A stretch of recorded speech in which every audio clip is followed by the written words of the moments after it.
Pessoal, vamos falar do princípio do direito penal. Pessoal, vamos falar agora sobre a diferença dos princípios implícitos, explícitos e implícitos. O que são, a diferença? Explícito, pessoal, é aquele que está positivado no ordenamento jurídico. Não é o que é positivado. Positivado é quando o princípio está expressamente previsto na lei, ou na Constituição Federal ou em alguma outra lei, E o princípio implícito,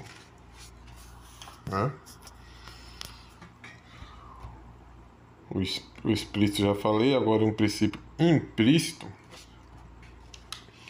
é um princípio, ele é uma construção da doutrina, Uma construção da jurisprudência. São princípios que não estão expressamente previstos na lei ou na Constituição Federal, Eles decorrem da interpretação da lei. Da interpretação, pessoal, da lei. Pessoal, esse princípio ele teve origem na Magna Carta inglesa, do rei João Sem Terra. E o seu fortalecimento foi na Revolução Francesa, na Declaração dos Direitos do Homem e do Cidadão, pessoal? Nos tempos, nós temos o princípio da legalidade,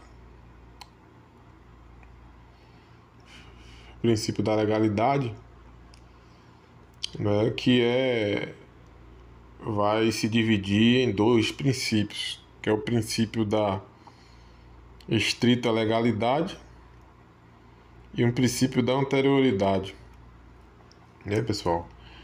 Nós temos o gênero, que é o princípio da legalidade, e que se subdivide em princípio da estrita legalidade e da anterioridade. Como eu falei, pessoal, esse princípio teve origem na Magna Carta inglesa de 1215, do rei João Sem Terra. Seu fortalecimento foi na Revolução Francesa, que tem esse dizer aqui em latim, nullum crimen, nulla poena sine lege, que quer dizer nenhum crime, nenhuma pena sem lei, Eu não posso, pessoal, atribuir a alguém uma conduta criminosa se eu não tiver uma pena, uma lei prevendo aquilo como crime, Ao agente só pode ser imputado, pessoal, um crime ou uma pena se houver lei, Qual é a origem do princípio da reserva legal, Se deu lá na Magna Carta inglesa de 1215 do rei João Sem Terra. Pessoal, nesse tempo o rei tinha poder absoluto, então a lei era o próprio rei. A lei era o próprio rei, Se o rei determinava o que era crime, o rei ele determinava qual era a pena. Se alguém furtasse alguma coisa, Um exemplo, furtasse um bezerrinho do seu vizinho, Naquela época não tinha uma pena, não tinha nada prevendo, então o rei, ele que ditava o que ia ser o crime, Ele que ditava. Então, se o rei fosse com a cara do indivíduo que roubou, ele poderia dar só 10 chibatadas, Se não fosse com a cara do cidadão, poderia até determinar a morte daquele indivíduo, Como eu já falei, o fortalecimento foi na Revolução Francesa, Que passou a ter agora, um regramento, o Estado não podendo ser mais absoluto, não podendo ser mais poderoso porque o cidadão, né, determinando ao cidadão o que fazer, como fazer e as consequências se não fizer, né? Não, a gente passa agora a ter regras a serem pré-estabelecidas para todos os cidadãos, né? Beleza, pessoal? E no Brasil, pessoal, quando a gente vem para o Brasil, qual é a previsão constitucional e legal desse princípio, né? Está previsto, pessoal, lá na Constituição, no artigo 5º, no inciso 39, onde diz, né, o seguinte: não há crime sem lei anterior que o defina, nem pena sem prévia cominação legal. E também, pessoal, no Código Penal, não há crime sem lei anterior que o defina, não há pena sem prévia cominação legal, né? E também, pessoal, nesse princípio é um direito fundamental de primeira geração, de primeira dimensão, limitando o poder punitivo do Estado, né? Além disso, pessoal, trata-se de uma cláusula pétrea. Artigo 6, inciso 4, não será objeto de deliberação a proposta, né, de emenda tendente a abolir os direitos e garantias individuais.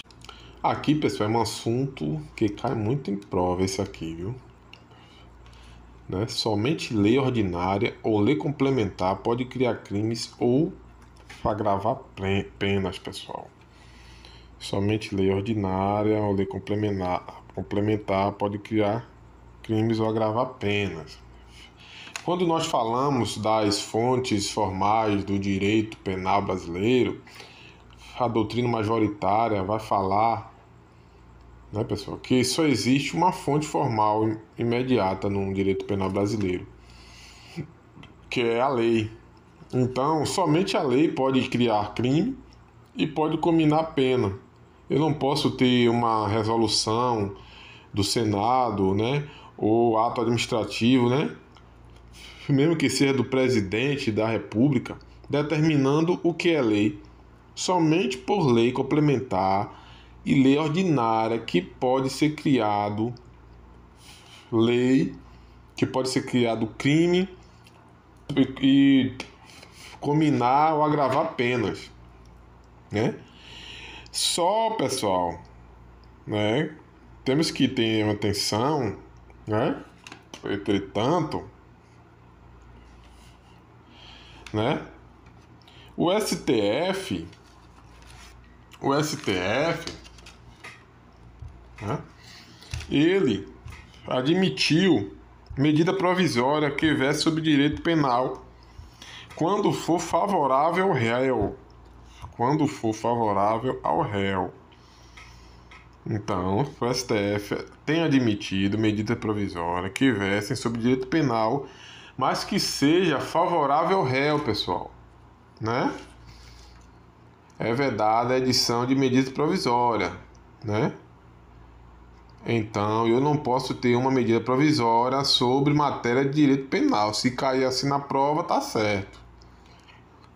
Porém, se cair lá dizendo que o STF tem admitido medida provisória que verse sobre direito penal que seja favorável ao réu, também está certo, pessoal, né? Também está certo,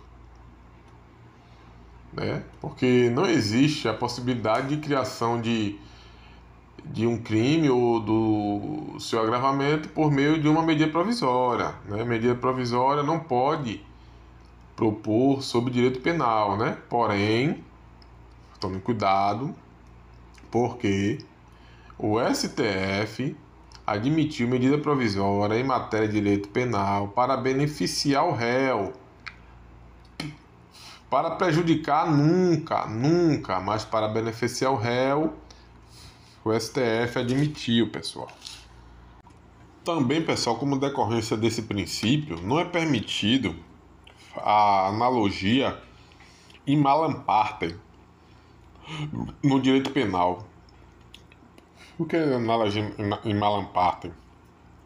É uma analogia para prejudicar o réu, né? e tampouco também o uso de costumes para criar infrações penais, né, pessoal? Porém, analogia in bonam partem, pessoal, pode, viu? Analogia in bonam partem pode, só não pode a analogia in malam partem, que é para prejudicar o rei. Agora, in bonam partem é para beneficiar o réu. Aqui, pessoal, só para constar mesmo, né, os aspectos da legalidade. Legalidade formal, pessoal, é obediência ao devido processo legal, ao processo legislativo. E a legalidade material de respeito aos direitos e garantias do cidadão, né?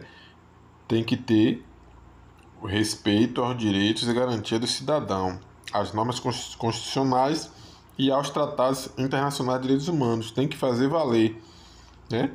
E a legalidade formal é a obediência ao devido processo legislativo, só para constar mesmo, né?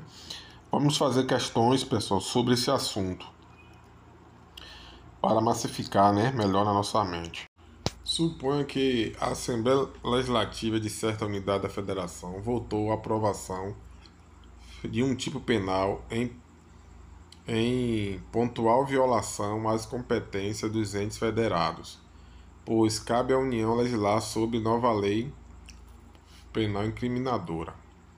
Nesse sentido, a atuação da Assembleia Legislativa ofende especialmente o princípio da culpabilidade não, insignificância piorou, passividade não, proporcionalidade não, o princípio da reserva legal, pessoal, que nós acabamos de estudar.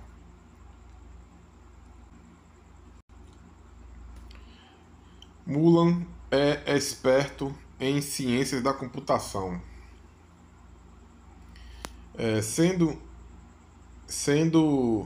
íntimo programador e tendo facilidade para desvendar sítios na internet e problemas de segurança nas redes sociais.